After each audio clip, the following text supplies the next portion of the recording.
Pessoal, vocês já estão entendendo agora a função do oxigênio e vão entender também como que nós conseguimos produzir tanto ATP. Em algum momento vocês vão calcular a quantidade de ATPs formados por uma molécula de glicose, brevemente, mas é uma quantidade muito grande. Então vamos continuar com uma visão geral, conjunta, desse processo de transferência de elétrons e bombeamento de prótons. Então vejam que nós iniciamos o processo com a doação de elétrons por NADH para o complexo 1. Esses elétrons vão até o biquinona, que leva os elétrons até o complexo 3 e através de citocromo C os elétrons vão ao complexo 4. A mesma coisa acontece com elétrons que iniciam seu percurso pelo complexo 2. Eles vão através do biquinona para o complexo 3 e depois através de citocromo C para o complexo 4. No complexo 1, nós temos bombeamento de prótons, que acontece a partir da energia liberada por esses elétrons, que promovem mudanças conformacionais, né, no complexo 1. E aí prótons são bombeados da matriz para o espaço intermembrana. Complexo 2 não bombeia prótons. Complexo 2 bombeia prótons. O complexo 4 também bombeia prótons. Os elétrons, no fim da cadeia de transporte de elétrons, são recebidos por oxigênio, que é o aceptor final de elétrons, produzindo água. Então, a energia liberada na transferência de elétrons é eficientemente conservada em um gradiente de prótons. Então, esse é o processo inteiro, né? Resumido. E nós vamos agora identificar alguns detalhes e questões, né? Então nós temos aqui uma forma de calcular qual é a energia livre relacionada a essa diferença de potencial eletroquímico, onde no lado do espaço intermembrana, que é o lado P, nós temos uma concentração de prótons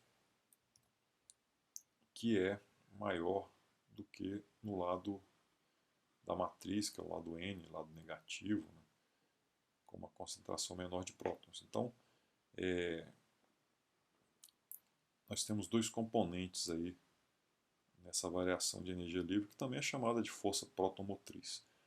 Um componente que é a variação de pH e um outro componente que é a variação de potencial elétrico. Então nós temos uma diferença de potencial eletroquímico, tá certo? Entre os dois lados da membrana interna da mitocôndria.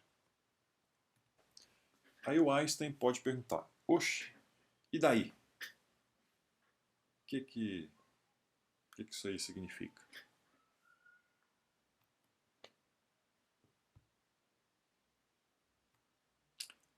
O Steve Jobs poderia perguntar: por que o gradiente de concentração de prótons é transformado em ATP? Será que essa pergunta é uma pergunta científica? Será que ela pode ser respondida?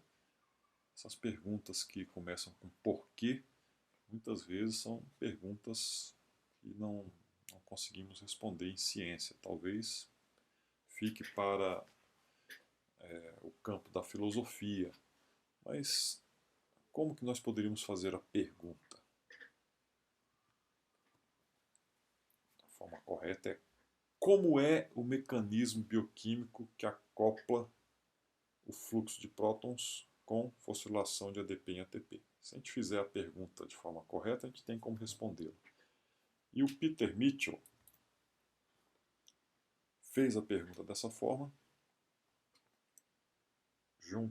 juntou resultados de vários pesquisadores diferentes, ele mesmo fez uma série de experimentos e trabalhos que ele publicou. No fim de décadas de trabalho, ele apareceu com uma hipótese que depois foi testada muitas vezes e sempre foram encontrando evidências de que a hipótese dele estava correta, até que em 1978 ele ganhou o Prêmio Nobel de Química por essa hipótese aí, que se tornou um modelo, né, uma teoria, que é a teoria quimiosmótica de Mitchell. A gente chama assim, teoria quimiosmótica de Mitchell. E ela mostra aquela figura que vocês já conhecem, né? Na DH do ano elétrons para o complexo 1, onde ocorre bombeamento de prótons. O biquinona leva esses elétrons até o complexo 3, onde também acontece bombeamento de prótons. Citocromo C leva elétrons ao complexo 4, onde, mais uma vez, nós temos bombeamento de prótons. Os elétrons são usados para redução de oxigênio, né, que é o aceptor final, redução de oxigênio, que é o aceptor final de elétrons, formando água. E aí nós temos a formação de um gradiente eletroquímico. Foi isso que o Peter Mitchell propôs, que esse gradiente, que era formado dessa forma aqui, era importante para a síntese de ATP. Quando prótons voltavam para a matriz mitocondrial a partir do espaço intermembrana, acontecia a síntese de ATP. Então, um potencial químico mais um potencial elétrico impulsionando a síntese de ATP. Esse é o modelo quimiosmótico de Mitchell. Aqui é só uma figura que eu encontrei numa revisão recente,